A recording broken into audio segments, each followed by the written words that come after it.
Hi, my name's Annie Batchelder, Reverend Annie Batchelder, and I'm going to be interviewed on a radio station here in a few minutes. I'm waiting for them to call on the landline. Um, and I thought I would make a recording of it so you could hear my story and see how I answer questions from someone else's perspective, not just me answering my own questions.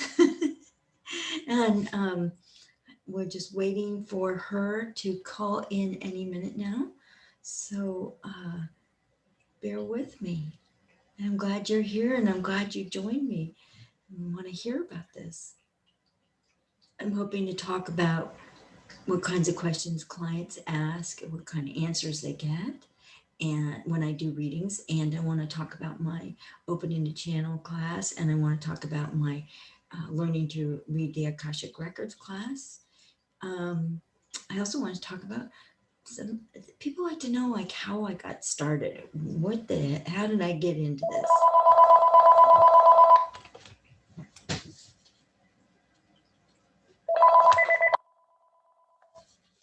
Hello? Hello? Hi, how you doing? Good. How are you? Very good. Thank you. You ready? I think I'm ready. One thing I want to say to you is that, anytime that you need to take you can just say that, or, and then I have music that I can put on so we can take a little break. And if I lose you on the call for whatever reason, hang on and I'll just call you back. And, I just put in some music to fill in while we're figuring out technical issues. Great. I love it. So do you have your beverage all set? And I do. And I went to the bathroom and everything. All right. You're all cozy. Yep. Thank Great. you. Okay. So I'm going to put you on hold, and, it'll probably be, it's going to seem like a long time because, we got 4 minutes, and 4 minutes in radio time is a long time. So. Okay. But I figured I'd probably start asking you about some of the stuff that I picked up from your website too. I don't know where you want to start, but does that sound? I love questions. I live for questions. All right. And I loved it, the spontaneity of questions, and I want to know what you want to know, which is really kind of the point, what you or some of your listeners might want to know. Probably everything, because I don't think many people on the East Coast know what you do. Okay, great. I can give a good overview of the Akashic Records or how I got started in channeling, all that good stuff. All of it. Awesome. Yeah, yummy. And I was thinking also I can do an activation where we activate our permanent atoms of light and bring in the energy of our soul, if you'd like to do that. Yeah. Ooh. All right. Okay, so hang on, and I'll get back to you in like 3 minutes. Great. Thank you. Okay? Yeah.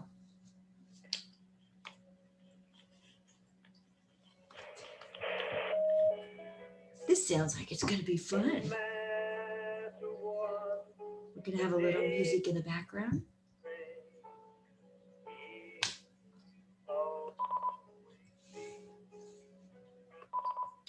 I know the time is getting near, and you will take your leave.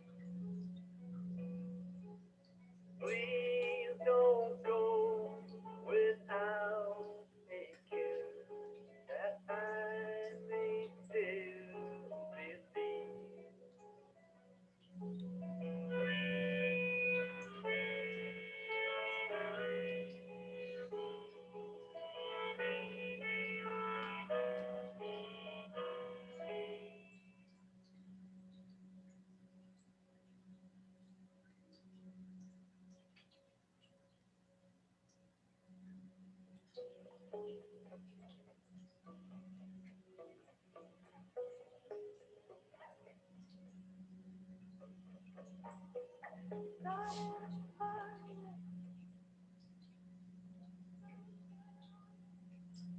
Hey everyone, you were listening to 106.1 WSCALP Portsmouth Community Radio. And if you're just tuning in right now, my name is Vanessa. I'm the host of the show, The Coven, on Friday nights from 7 to 9 p.m. Actually, this year we'll be coming up to 10 years on the radio here with the show, The Coven. I can't believe it. It just doesn't seem real, but yeah, that's where we're at. And just to give you a rundown so far of what we've been playing for music, last song was by Dayborn called This Astral Plane. We had a super funky electronic hip-hop number from Junya called Akashic Records. We had David Gomes and Nandix 710 with their song Plano Astral, which is a little Brazilian Portuguese number from Brazil. We have Palm Ghost and their song Blind, which is, I believe, a new release. We have The Ether and the song Always, and Sharik Devon and his hip-hop song, The Akashic Records, and Modern Lovers, of course, and their song Astral Plane, and started off the set with Aether and their song You Are Everything. So, as you can tell, some of these songs are about Astral Plane, the Akashic Records, and you're probably thinking, what is that all about? Well, to give you more information about that, I have on special guest Reverend Annie Batchelor, and she is she's on a call with us tonight from Novato, California, and she has been an Akashic channeler for 33 years. So let's see if you, are you with us there? I sure am. Can you hear me all right? I can hear you. Can you hear us? Yeah, this is wonderful. All right. So I was looking at your website, and, just I guess as a primer for people to understand, it seemed like there are a lot of different definitions of what Akashic Records are. And so one thing that I saw was that it's an immense photographic film registering all the desires and Earth's experiences. And then another one that said that it contains the vibrational consciousness that records all of the soul's journeys. So it's some ways is so vast and also so vague. How do you explain it to people, what you do and what it is? Well, the way I understand it is that it's a soul level plane of consciousness that is so fine in vibration that anything that a soul has ever said, thought, or done is impressed on this material. It's the raw energy before our thoughts and our feelings get to it. That's kind of what the word Akasha means, is raw energy, or the energy from which all things are formed. And so this soul level plane of consciousness contains everything a soul has ever thought, said, or done in their lifetime, and as well as some of the possibilities and probabilities of the future. And it's very great, really good at figuring out where you are, what led up to it, and where you're going, and how you can best master that. It seems like such a hard thing to kind of wrap your mind around. I mean, how is this discovered? Well, the biggest Akashic guru was Edgar Cayce. He was the sleeping prophet, they called him. He would lay down, or he would untie his shoes, lay down on the couch. I think he did a couple of breath things to get into a state and do readings for people. And so he just, through his own trial and error, or just kind of like exploration, I guess? He just seemed to have a knack for it. He wasn't taught. I haven't never read anything about anybody teaching him a method. I was taught. I learned to channel originally through a book by Sanea Roman and Dwayne Packer that has been around since the 80s, called Opening to Channel. And then later on, I learned how to work in the Akashic Records through a book called Accessing, How to Read the Akashic Records, Accessing the Archive of the Soul's Entire Journey by Linda Howe. H-O-W. Yes, and I think I read too that you had said that in 1975 you had channeling done with a psychic therapist. Yeah. Can you tell me about like that first experience, what that was like and what was happening? And that was a remarkable experience. My sister had recommended this woman to me, and I'm about, I don't know, 17 or 18 years old, just plinking around, bumping into walls, no plan, no direction. And I thought, oh, well, I'll go see her. She thinks it's a good idea. And I get to this house, and there's a note on the front door that says, go around to the back door and follow the directions there. So I go around to the back door, and it's kind of early spring, mid spring, and the grass is about thigh high and it's wet. So I climb through that, and I'm hoping I'm going in the right direction. Find the back door, open it up. I'm in like a laundry room. And in the middle of this laundry room is a big plywood box called an organ box. If anybody follows Wilhelm Reich, that's who is the person who designed these. And it had four walls and a roof, and just a 3 or 4 foot opening in the front that you could step up into this box and sit in the chair inside, and then draw the curtains closed. And it said, get in and I'll be out in a minute. That was the direction. So I got in and I pulled the curtains. The curtains kind of fell shut because they were heavy, and it was pitch black in there, pitch black. And I have no idea what I'm doing and what's going on or why I'm doing this. I'm sitting on kind of a funky old wooden chair. There's a lacy pillow behind my back so I can get comfortable. And I just sit there with my eyes closed. And pretty soon I could see these pulsing colors flowing in and out of my inner screen. And then faces and eyeballs looking at me from like a side view face, or like that. And I was like, scared, actually, really very scared. One of the faces that I saw was really devil like, red and pitched eyes and sharp eyebrows and little horns on the head, and didn't look nice at all. And that face kept showing up and then mutating into uh, uh, liquid colors and changing tones and reformulating into waves of color. And this went on for like 15 or 20 minutes, and it seemed like a very, very long time. And then Patricia Riley, the person I had come to see, came out, opened the curtain a bit, looked in at me and went, oh, you're almost ready. Closed the curtain and left for again for a few minutes. And so I'm crying by now because I have no idea what's going on, and these faces and this energy is scary. And but for some reason I didn't get up and run away. I just stayed there. And so she came and got me and walked me down the hall to her treatment room, and she had me lie on a little twin bed, and she started talking with me, and I think she maybe shook some dry leaves over me, kind of shamanic like.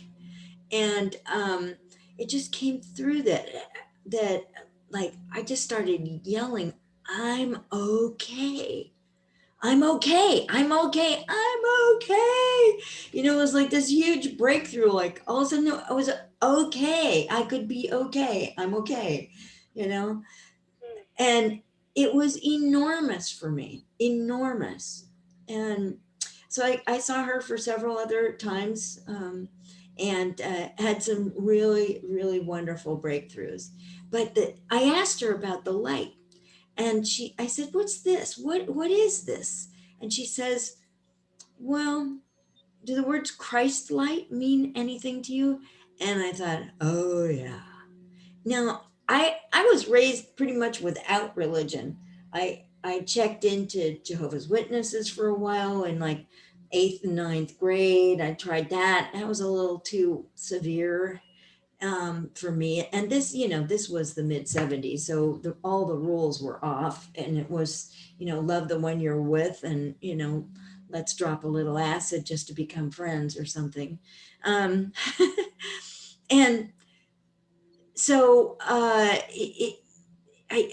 didn't really have any religious training about Christ or Jesus or what that meant. But when she said Christ light, my whole body just knew that was what it was. It was truly the light of Christ. Yeah, it's amazing that you didn't run away from that experience, that you stayed there. You know. Ignorance is bliss. And then it also in your bio said that in 1983 you had this life-changing channeling reading. Can you tell me about what that was? Well, that was where I got to know Sanea Roman, and she is an amazing channel. She channels a guy named Oren, and she and Oren have developed many classes, done many recordings of guided meditations. She has a great website, www.orindaben.com. And their website is deep and thick and lots you can do. You can listen to books, you can hear guided meditations, you can learn about classes that they teach. But they were really one of the original teachers of how to channel back in like the late 70s and early 80s. And she had just written a book called Personal Power Through Awareness, and a friend of mine whose name I can't even remember now, she introduced me to the book, and then I had a reading with Sanea, and it was on the phone. I never saw her. I just sent this stranger a list of questions and a $75 check, and I called the number at the appointed time, and I had an amazing reading. Oren really showed me what my energy was like and how it functioned, and it gave me a sense of who I was beyond the personality, who I was at energy level. It gave me a sense of what I was here to be. And it just knocked my socks off. I mean, I was walking 3 feet off the ground for about 3 or 4 days afterwards. And she knew things about me. Like I asked, well, why am I such good friends with my best friend? And she described a past life, and it was exactly right for the nature of our friendship. And it just spoke volumes about our relationship. That really sounds like it created like a strong foundation to, you know, to start doing the work in becoming a channeler. Yeah, and you know what it did? It set the bar really high, because her readings were so powerful and effective and kind and loving. Orrin is always kind and loving, always uplifting.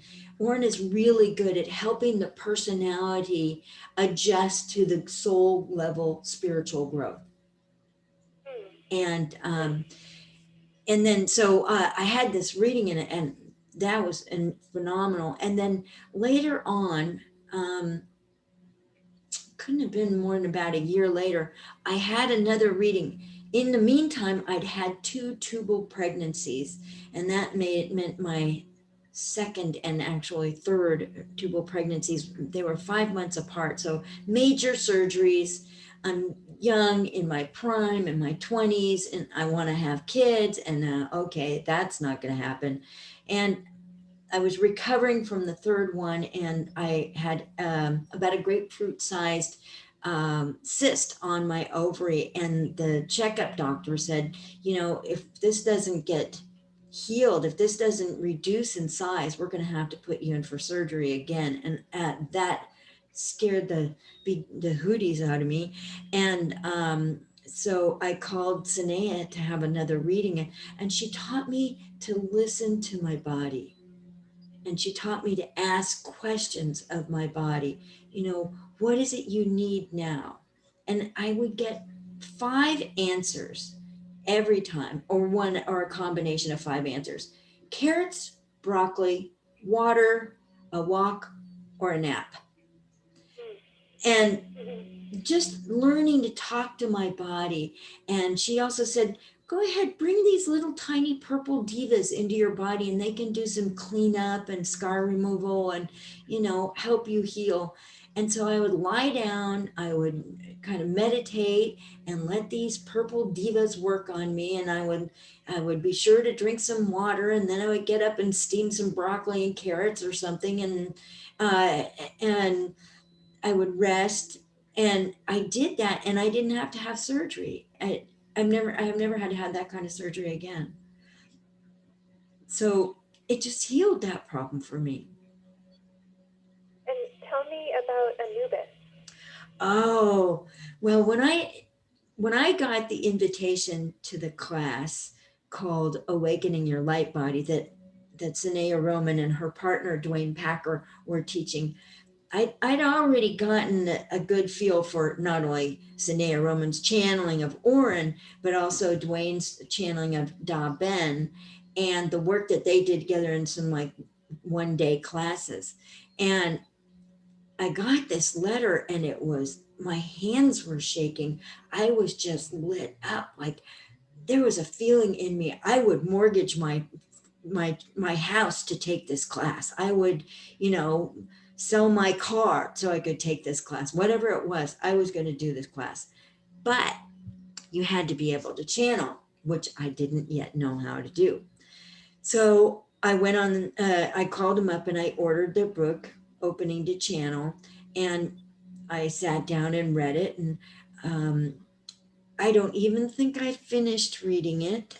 Uh, and but I did buy a nice tape recorder that made good recordings, and because that she always recorded her readings so you could listen to them later. So that's what I do now, and that's what I did at the time. And I just followed the directions. It said sit down, get into a calm meditative state, relax, and then ask for a high guide to come and work with you, and ask for a guide whose purpose was a good harmonization with your purpose. Like I had no idea what my soul purpose was. I'm like 28 years old. I can't have children. I was bolted out of a marriage in San Jose, moved to Washington State. I'm a little 3/4 crazy, right? But I know I want to keep going in this direction. And so I sat down and I listened, and I just felt the energy, and I felt a gentle, respectful, concise being. I don't know why I'm describing the energy that way, but it was concise, come into my body. Sanaya and Dwayne always said, open the back of your head and the back of your neck and let the guide's energy in there. And from what I've learned later is that so they can use the things that are in your mind, they can get to your heart, they can access some of the body and work with all these components to help you channel. And so I'm feeling this energy. I'm not getting words, but I'm feeling this quite comfortable energy. It's rather decorative. It had the like paisley movements and motions to the colored energy that was going through me. And it felt really good and friendly, no danger, anything like that. And so I asked, what is your name? And I got like a 12-syllable Hindi name. It was, I couldn't remember it. It was like, I couldn't put all those syllables together and have it make sense. But I just let that slide for now, and I stayed with the energy, and I just let our energies kind of get to know one another. And, I think now when I look back, I think I made like a memory file of this is the energy of the guide, and my energy is different from that. So I could distinguish between the two. Sine and Dwayne are both conscious channels, and that's what they teach rather than trance channel. I was in no way ready to like leave my body to some disembodied spirit for, and not know what's going on. I wanted to know. And I wanted to learn from what the readings were about. So, Really interesting that you said, they instructed you to open up the back of your head and your neck. for that that guide to come in, because it made me think about this show recently that I saw called Altered Carbon. Have you heard of that? Altered what? Altered Carbon. No, not at all. It's actually it's a sci-fi, fictional show, but everyone in the future has the ability to move into another body through these it's almost like a hard floppy disk, but it's like in the shape of a cervical spinal disc, and called a stack that carries your soul in it. It can be removed from the back of the neck/head and be put into various, forms. Well, and I think it's no surprise either if they're going to speak words that they come in about throat level, back of the throat, and vocal cords, and being able to access all the memories I have, all the pictures. I mean, I've done readings where a picture from a Time magazine that I read at someone's house 20 years ago had a blurb of information under it, and that was what showed up in that reading. I was like, oh, they reached deep for that one. I didn't even remember that. What was the training like for you to do?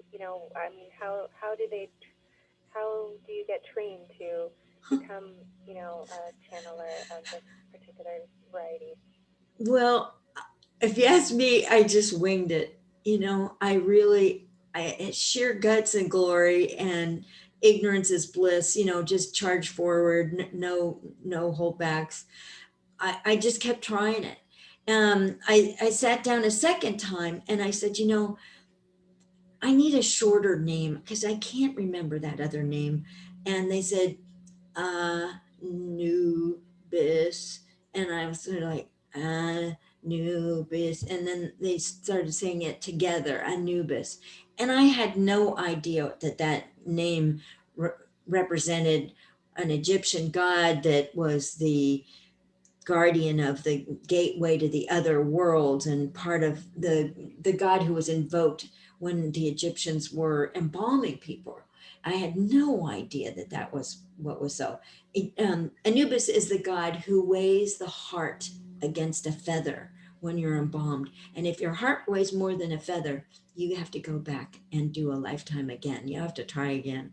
And if it doesn't weigh more than a feather, then Anubis escorts you to the afterworld. So I found that out later. But Anubis was just really kind and gentle. And I asked what Anubis's higher purpose was. And Anubis said, my higher purpose is to draw humanity closer to their souls. And so ever since I began channeling, this has been a theme. And then I get to the Akashic Records in like 2013, 2014, and it's all about soul level consciousness and bringing the human closer and more bonded with the soul. It's just been this theme for the entire time I've been doing this work. And well, maybe this is the time we bring in the soul. Should we do an activation? Sure, sounds great. Woohoo! Okay. So take the usual 3 breaths, deep breaths, to relax. Just to come to a point of peace with yourself through breath. Bring all your attention to this moment.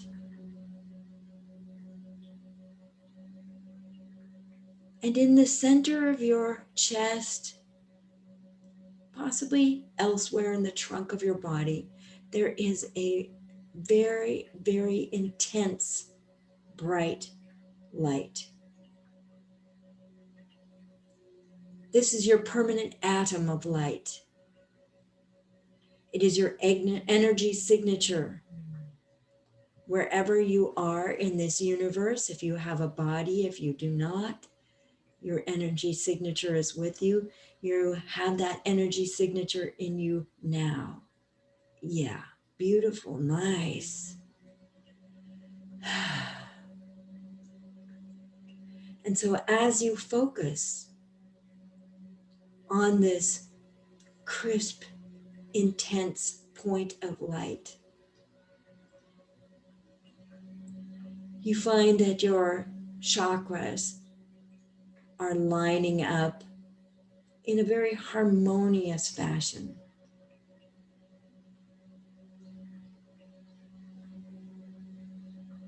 You find that your breath is deep and relaxed.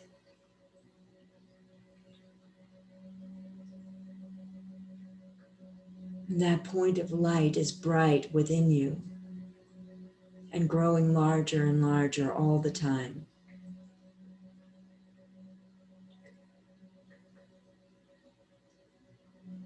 And as your chakras are neatly and precisely lined up in that perfect fashion that is so true to who you are, yes, that one,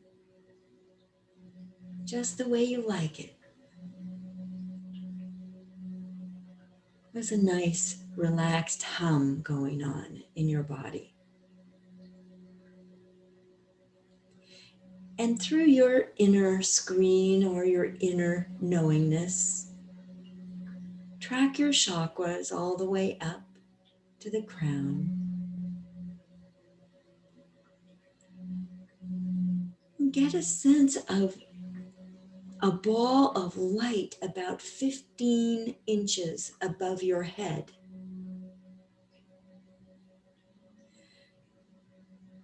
This ball of light is brilliant, it's alive. It may have some motion in it. But this is your 8th chakra, the soul chakra.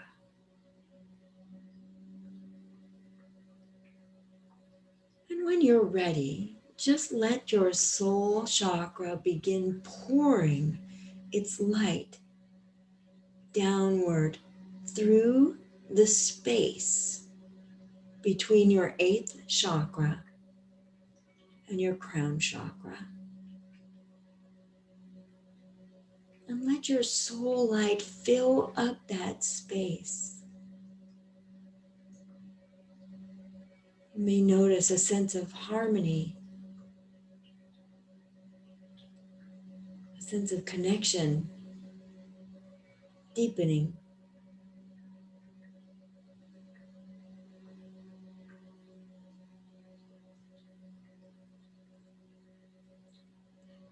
And once that space is nice and full, easily and effortlessly, you open your crown chakra and your soul's light begins to fill your skull, your brain, your eyes, your nasal passages, your bone structure, your hair,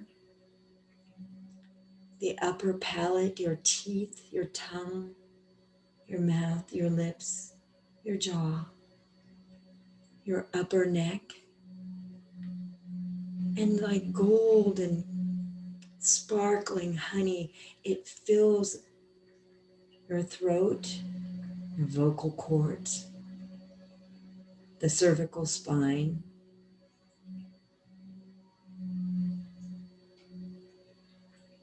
and it begins filling your upper shoulders, your shoulder sockets,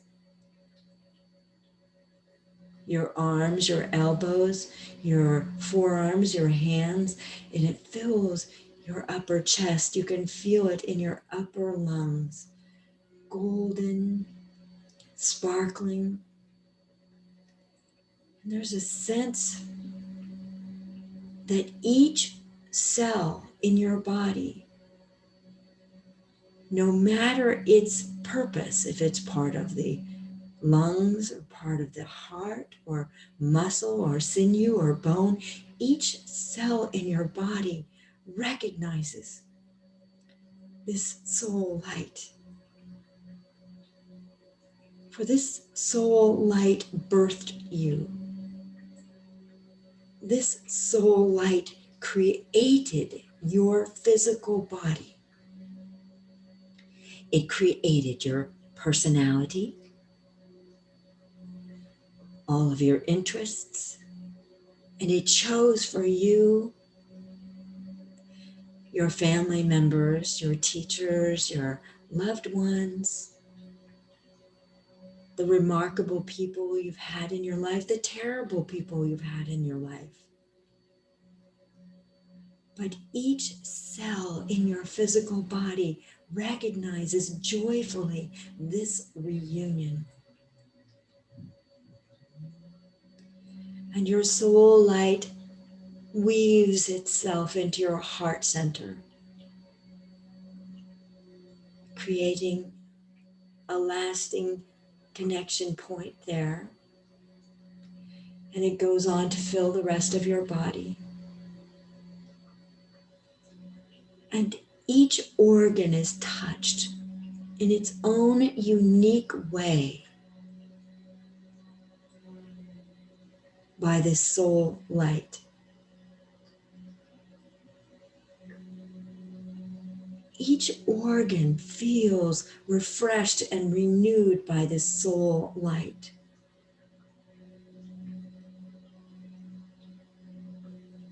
Each cell feels loved, greeted, embraced, recognized. And as your soul light fills the rest of your spine, the center of your body, the lower part of your trunk, and each and every organ is touched and filled with this light. It goes into the hip sockets, the base of the spine, down the thighs, the knees, the calves, the ankles, the feet, and the soles of the feet. And the soul light goes deep, deep, deep into Mother Earth and connects there with the balance point in the very center of Mother Earth. And you are held steady by the light of your soul, your grounded point within Mother Earth. And from this place, you allow yourself to get to know your soul. Perhaps you have missed it for a long time. Some of you may have thought you lost your soul.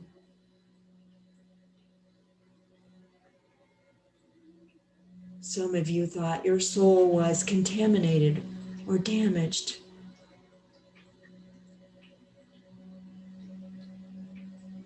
But in truth, your soul is perfect. It is calm. It is so perfectly suited to you. No better match could ever be made.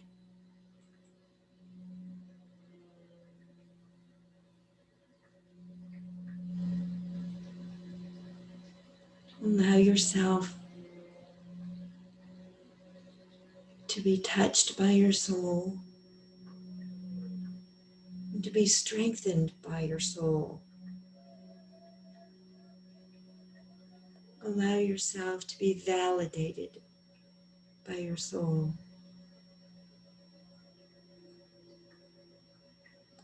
You are honored, for your soul knows that it has given you a hard road to hoe, a big path, a steep path with many challenges. And it sends its deep respect and regards to you for carrying out its agenda.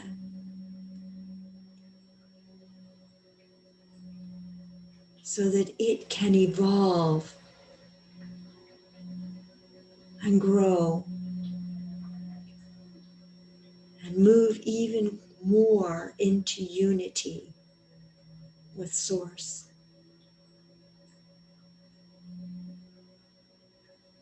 And now you may be sensing Source. My guides call her the Great Creatress. And she loves and blesses this reunion.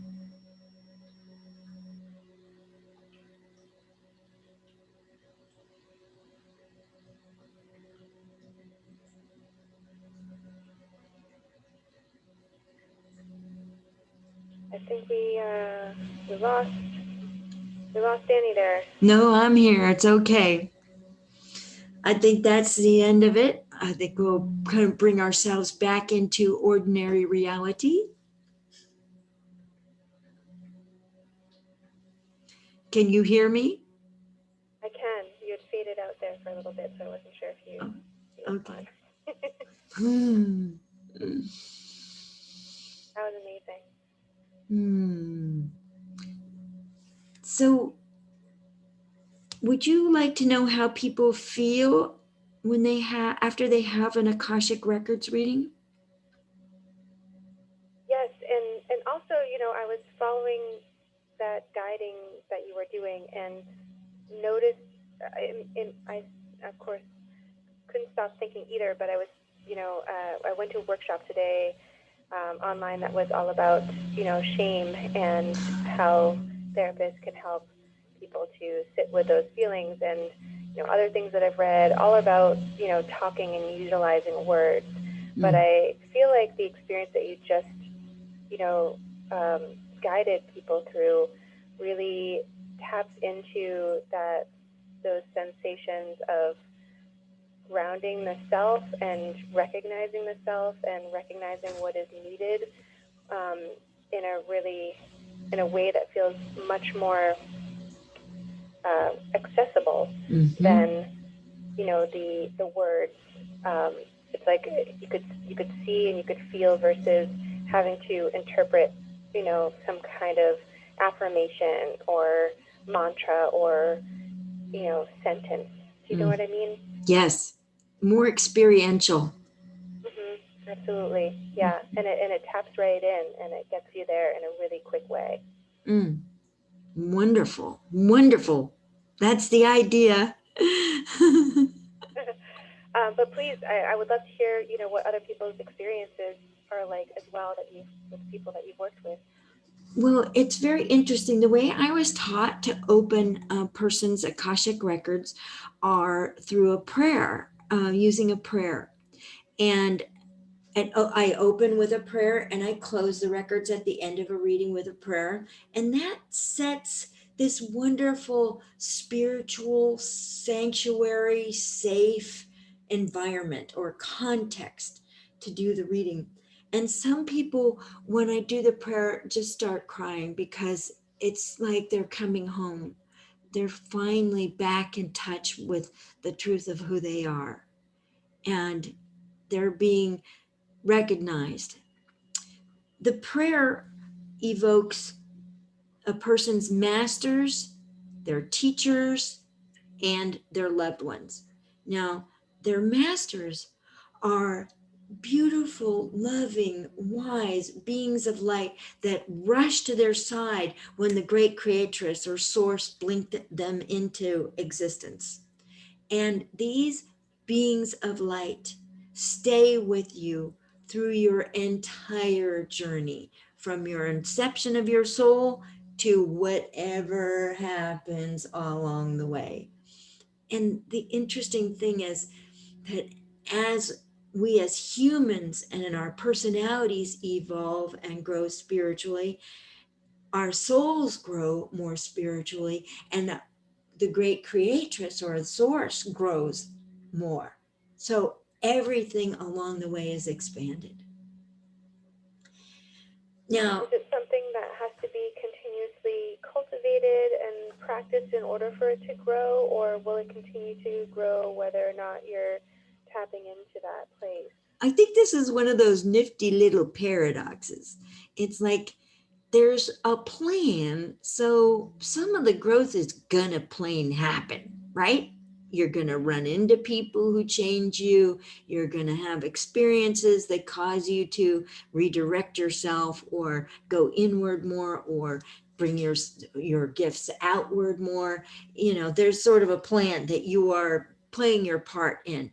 At the same time, we have free will and choice. So there are lots of twists and turns where we're able to choose left, right, straight, up, down, yes, no, maybe, I'm delaying, you know. There's a lot of that. So I think basically both are true, from what I can tell with the growth of the soul. Um, the Now the masters are the beings of light. Teachers are lesson specific. So if I need a teacher about love or money or time or guilt or something, some topic, I will have a teacher for that. And that teacher will work with me until I've learned everything that I need to learn from that teacher, whether it takes me 20 minutes or 20 lifetimes or any amount in between. That teacher stays with me until I get it. And then they go on and work with another student. And loved ones are people you've known in this lifetime who are now dead. Now, sometimes the loved ones have things to say, sometimes not. It just depends on what is important for you to know at this time in your life, what the lords of the Akashic Records have decided is going to be the greatest gift that you can work with right now. So it's not necessarily what you have to kind of keep yourself really open because you're not deciding what you need to be learning. It's just what's sort of brought to your attention. Well, it's that, but also people ask really precise questions. You know, what's the truth about me and butter? Or, you know, why the heck did I have so and so as a boyfriend? Because this happened. And, you know, what did I get out of that? You know, how did that help me? How was that good for me? And the perspective of the Akashic perspective on those kinds of questions are kind of surprising. People always want to know, why did I choose this mother, or what's the history of my relationship with my son? And we often will get a past life. And there'll be like a whole vignette that unfolds out of that to describe the nature of their relationship, usually with key pieces like it has a certain emotional tenor to it. The past life will usually be described like, okay, you were the man in that lifetime and he was the woman, and your relationship was, and they're working with power, and you know what your gifts were this and that, and your ideas were such and so, and his ideas were a little different than that, and the way you worked together was blah, and it's just like that. And it will usually give me like a time and a location, generally speaking. Like sometimes it's precise, it's 1832 in Poland, or uh, it'll be, or it will be a little less precise. It's been, in the year 100 AD, or in that region of time in, where Armenia is now. It just depends on what comes through. And it's my job is to describe what I'm feeling, what I'm getting.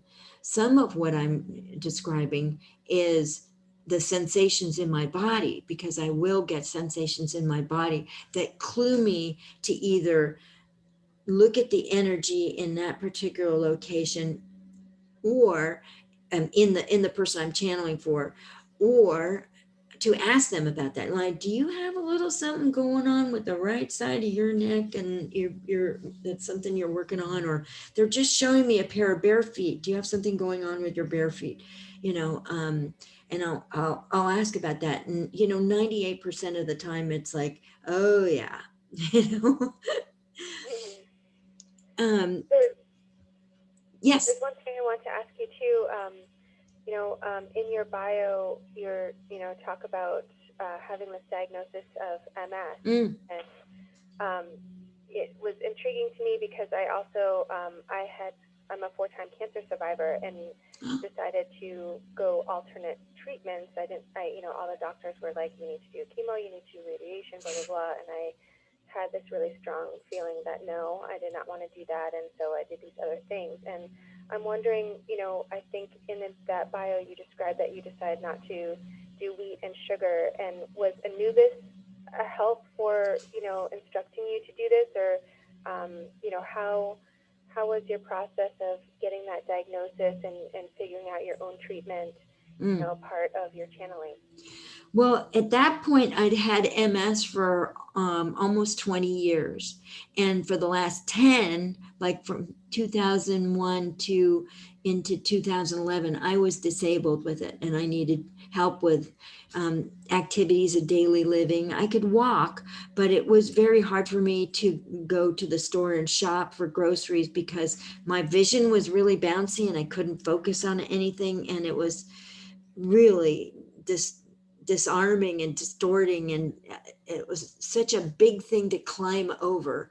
I had huge fatigue. I had foggy brain, all this stuff.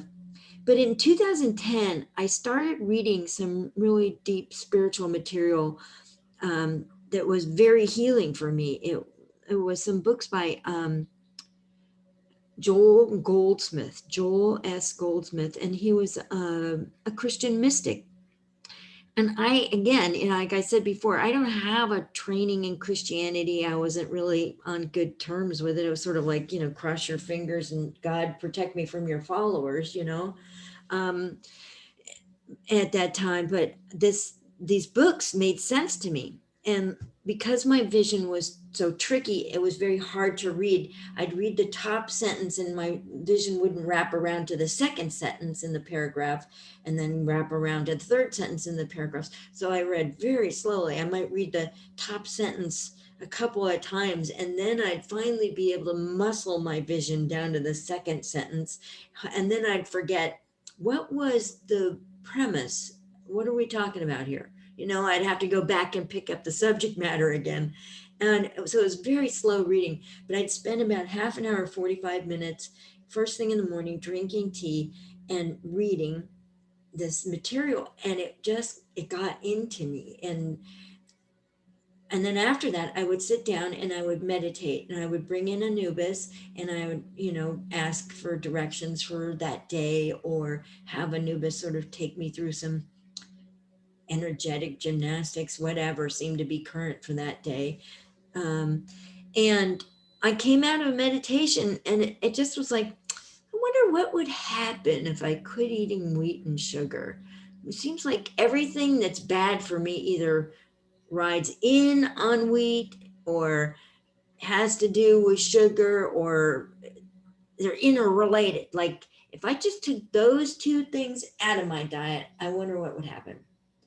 And within about 3 weeks, there was a sense of brain fog lifting, of being able to think more clearly, of being just a little bit more upright and aligned with my body. And I kept on with that. And then next thing I know, somebody had reminded me about this Tibetan physician that I could go see. I tried to see him earlier, like in 2001. But he prescribed a diet, and I was living with my mother because I couldn't fold my own laundry. I had one arm that was paralyzed. I wasn't walking well. I sure wasn't doing stairs. Um, and my mother was willing to cook to this diet when she's a pretty adventurous, handy, health oriented cook. but I couldn't wrap myself around it at that time. So this is about 10 years later, and I make an appointment, I go see him, and I start taking the herbs, and I start following his diet. And within about 14 months, I was no longer disabled. I was having conversations with myself like, Annie, you might have to get a job. you know, like, I hadn't had a job in 10 years. And when I had a job, I would work from home for myself. And so it could have been a little free form. Um, and, I also had asked myself, so are you willing to give up the blue parking spaces? You're willing to give up some of the benefits of being disabled? Like, oh, I can't do that at the family event because I'm too tired. Um, With your there, identity, really, like you were having to, think about changing a whole piece of your identity. yes, you nailed it. Yes. And at that point, it was, oh, yeah, sure, that's fine. I'm ready, And it really was a conversation, are you willing to be well, Annie? Can you do this? Do you want to do this? And it was always a yes. I got a yes. And next thing I know, I'm working again and I'm living independently and I'm doing just fine. Really. Now, I do combine the Western meds with the Eastern meds because it's all working. And every time I think about going off something like that, it's sort of like, geez, why upset the balance that's here? And it's working. And one of the last MS attacks I had was when I went off my meds long before I was doing, that was, 10 years before. This is the attack that really caused the disability. I couldn't walk. I had to be taught to walk again and all that stuff. I had to learn to use my right hand again from after the paralysis.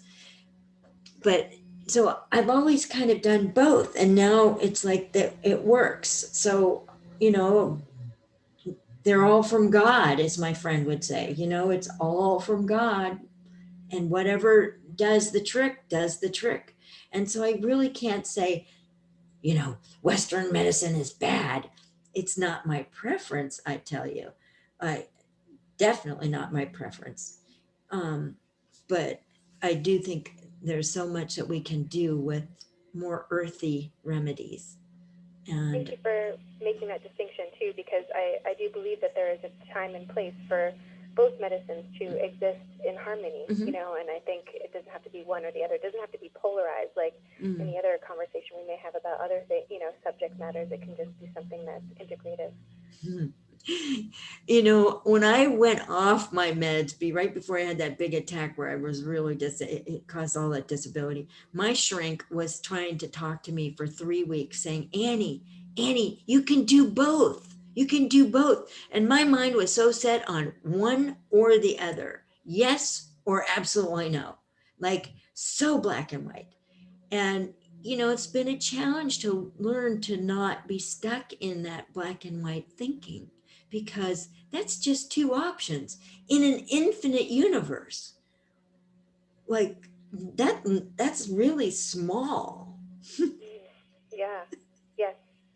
Oh, and for anyone who's just tuning in right now, if you're wondering what the heck is going on, you're tuned to 106.1 WSCAFM Portsmouth Community Radio. This is a show, The Coven, and I have a special guest, Reverend Annie Batchelor, on right now, and she's talking about her experience as a seasoned Akashic channeler. Mhm.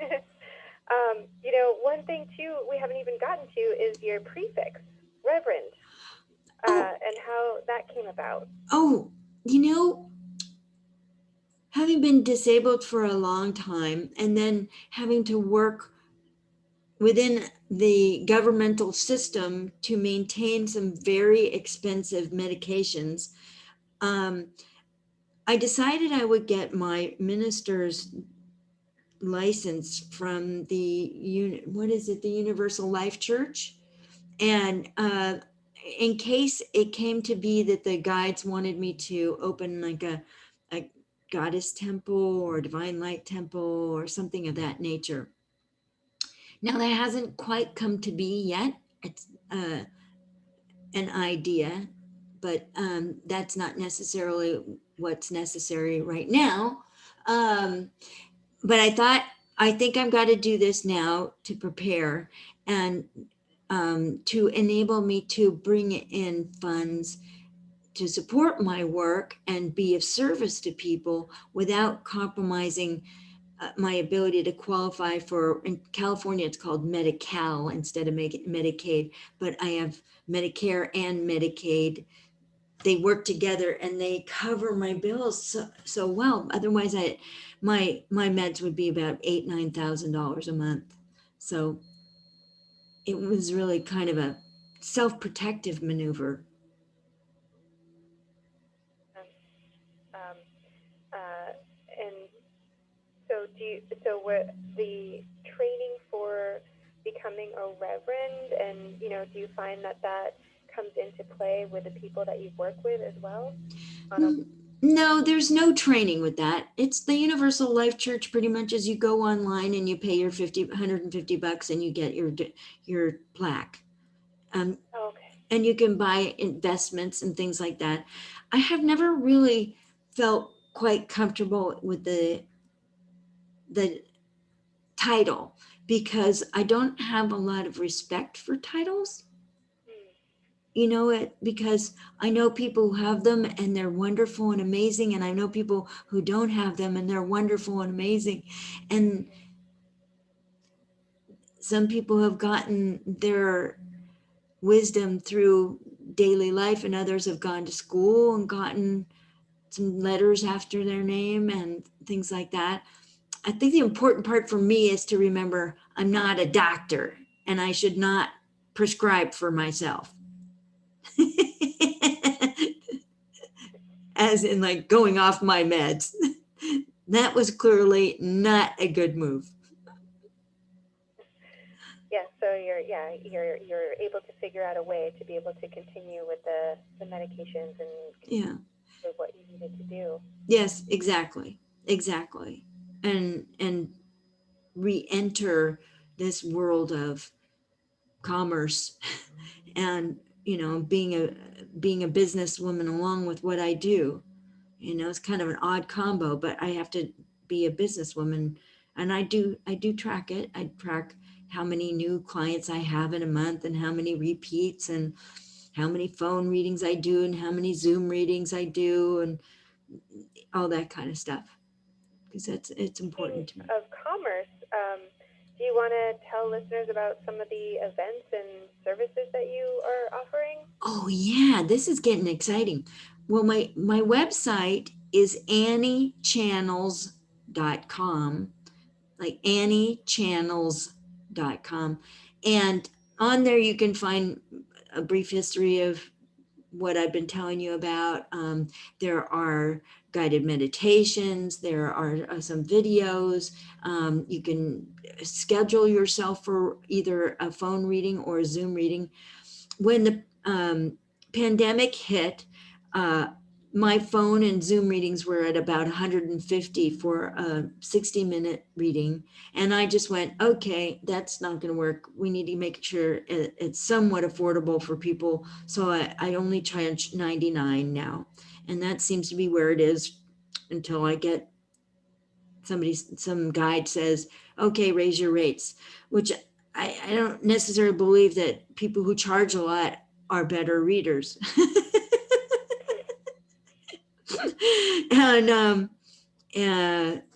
And it's not about the money. It's about doing the work and being of service for people, for me.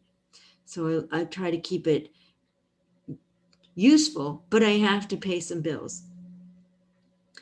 And so that's possible. What's coming up next is March 7th.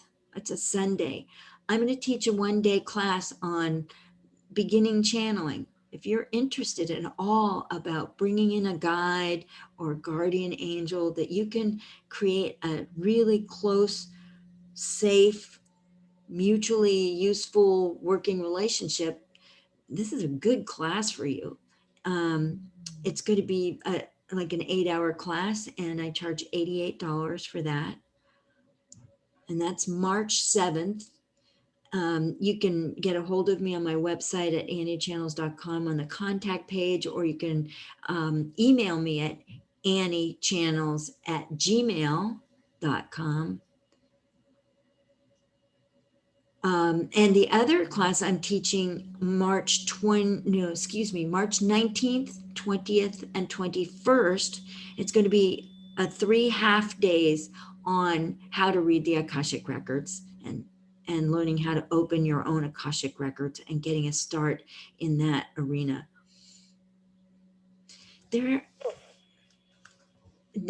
There's something about working in the records, because it is soul level consciousness, that is very loving and comforting. My teacher says that they are governed by three principles: judge not, resist not, and fear not. And those three principles make such an open, accepting, like loving environment. There's no crime, there's no judgment, there's no you should have been if you were only, none of that. It is just like, of course you did that. That was the best you could do at the time. It's, you can't do more than you could do at that moment. That was the best thought you went for, and that seemed like how you were going to get the most love at the time, so you went for it. That's just how it is. And it allows people to really let go a lot of their own self punishment and their own judgments about themselves, or family judgment, that sort of thing. Interesting, because when I think about those three rules of judge not, resist not, and fear not, I kind of feel like they can all be wrapped up into fear not, because, resistance can be caused by fear, and judgment can be caused by fear. I like that. That's good. You taught me something just now. Thank you. Made me think about, but one thing I also was thinking about in terms of, the timeline of things right now, I was thinking about how, of course, today is the Chinese New Year, the year of the ox. Yes. And that the, ox is part of the symbol of like hardworking attitudes and reliability, and, its role in agriculture.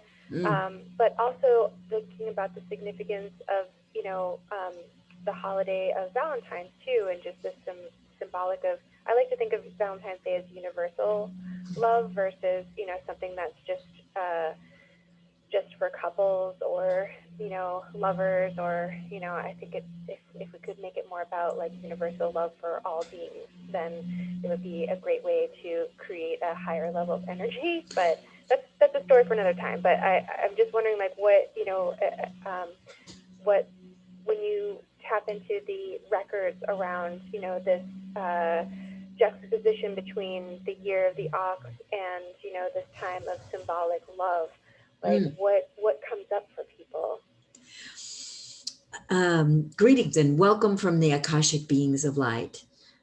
We would say to you that this is an interesting combination of grounded work, steadiness, forthrightness, no pulling the wool over your eyes, no facial story that belies the truth behind, and this move towards universal love, and an attempt for all of us to step out of our fear and begin expressing love, one person to one person, one person to a whole country, to embrace our fellows as the same as we are.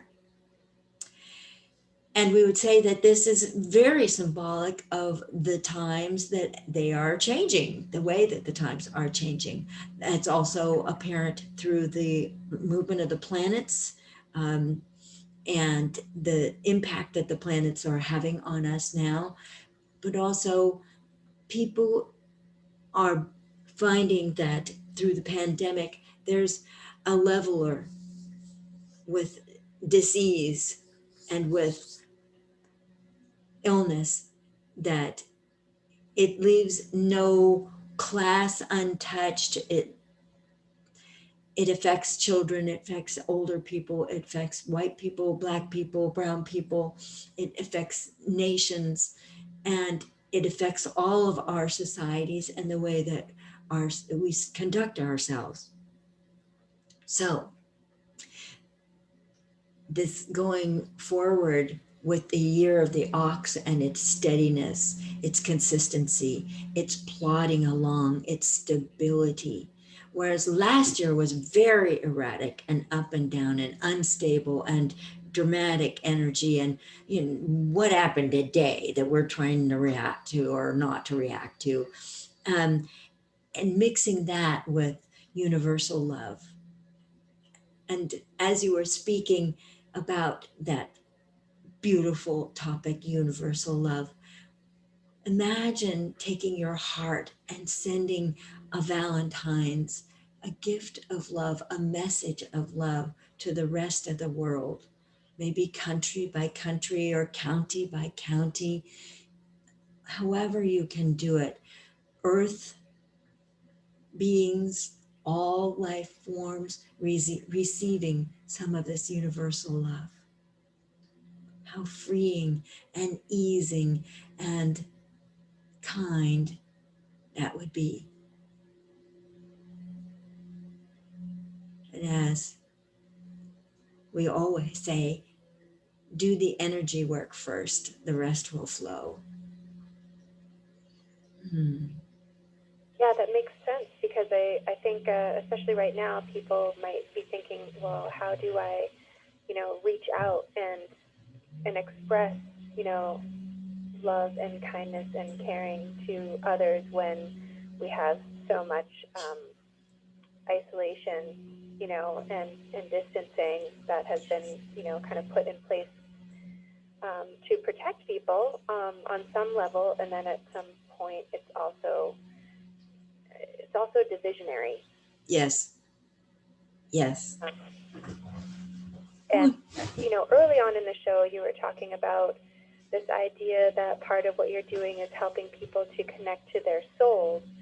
And I'm wondering if you've noticed through the decades and through the generations, any kind of change in evolution or de-evolution of, how people are relating to their souls. Kind of like if you if you teach a class somewhere, then you may find that the collective energy is a certain way, or, the characteristics of that group are a certain way. And I'm wondering, like, through what's going on right now, what you're noticing and how people relate to their soul. Is it different from, other time periods that you've worked with people?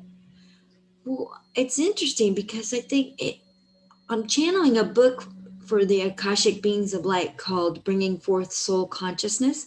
And one of the segments that they had me channel is about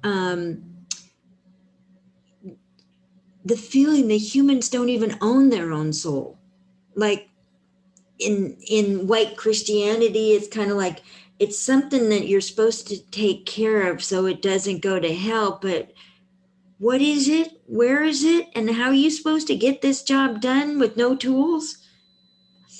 And with a weak personality, I might be wanted to do my indulging in my worst habits and fighting with those, or addictions, or being spun to anger really fast, something like that. But they really discuss the fact that humans have been so detached from their own soul that they don't really know who that is. And how would they know they belong to it and that it belonged to them? And the good news is your soul's perfect. You don't have to protect it, but you can allow your soul to come in and help you and protect you. That's a really important point. So even though there is no ownership of the soul, you can still call upon the soul to be protective of you because it's collective. Well, because what they're telling me through this book that I'm channel writing is that the soul is literally our link to source. It's like the connector, it's the link, it's the hookup. And so as I bring in my soul's light, it automatically connects me to the divine. And there's this wonderful feeling of wholeness, of soothing, of belongingness, of it's going to be okay, folks. Yeah, I'm getting this really strong picture of like a river where all the souls kind of hop into and become one, and are kind of like riding down, over rocks and nooks and crannies. And I remember doing this training in the Shambhala Center in Colorado with Pema Chodron, and she talked about, mainstream society being a river in itself, and that we can hop into that river and it's flowing really fast, and there's technology and all these things that, kind of feel like they're pulling us to feel like we're not even in control of our lives, and that, things just happen, and so we have to kind of pull ourselves out of that river in order to assess, if it's healthy for us and if it's attuning to, what we think is appropriate. Whereas this other parallel river of the soul seems like, hop in, the water's warm. Yeah, and friendly. Yeah. That's a really good picture. I love that. You've added to my picture repertoire. That's wonderful. Well, we've got about 4 minutes left before the next DJ is coming in. So, are there any things else that you want to leave the listeners with? Yeah. Well, 2 free opportunities. I have a YouTube channel with lots of guided meditation, and I will be putting. I'm recording this interview and that really great meditation we had on bringing in the soul. I've recorded that, and so I'm going to be putting that on my YouTube channel, and that's all free.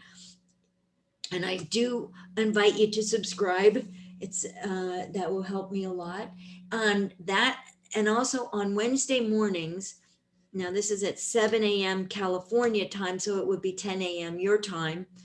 I do a free guided meditation on Facebook live on video, and it's facebook.com/Annie, as in ANNIE, .Bachelder, BACHELDER. And it's there, and then it stays up all the time. So, let's be friends on Facebook, or you can just join in. You don't have to even friend me to get on there and partake. And I never know what we're going to do. I just channel it live and we see what comes through. And it's kind of interesting. Sometimes I'll pick a card from one of the decks I like, called the Reconnecting Soul Cards by Jean Adrienne. And those are kind of give you a clue for like what the energy of the day is and that sort of thing. So it's a couple ways to just get your yummy on through the energy world with me. And I love to have you participate. It's just like makes me so happy. I love that. Get your yummy on. I'm gonna steal that phrase. I love it. Well, thank you so much for being on the show tonight, Annie. I really appreciate it. I really appreciate being here, and I just hoping I've spoken to some people in a way that makes their heart jump, like there's hope, like there's a way forward, like we can do this. There is a way forward, and I can really help people with readings. It is just a lovely, lovely vocation. It's wonderful. Yeah, I think everybody is still kind of reaching out in the dark, looking for that hope. So thank you for providing that hold. Yeah. And one more time, like how you want to say your website one more time so Sure. people know how to connect with you? Sure. It's, of course, www. Annie, ANNIE, channels, CHANNELS, .com. And my email is just anniechannels@gmail.com. So kind of similar. If you want to call me on a phone, I actually talk to people on the phone if they call me.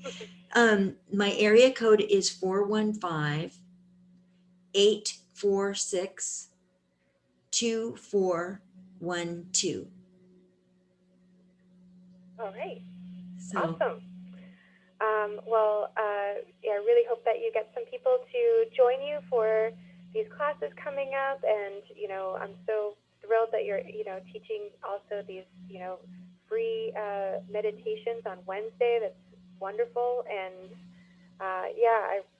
again, thank you, Annie, for coming on. And, stay in touch if there's other things that you, find that you want to bring back onto the show or things that you wanted to touch upon that you didn't, by all means, let me know. thank you so much. This has just been a privilege. Thank you. Thank you. All right, have a great weekend You, and happy love weekend with and happy Chinese New Year. you can't see, but I got some roses, red roses behind me. My honey brought me today. So we're already started. And I send my universal love out to you all too. Thank you. Right back at you, Annie. Thank you. Okay. All right, so Bye. there you have it, folks. That was Annie, and she. Yeah, if you didn't get a chance to hear the beginning of that interview, you can always go to our website at WSCAFM.org, and it should be archived for up to 6 months. I know sometimes it doesn't come on right away.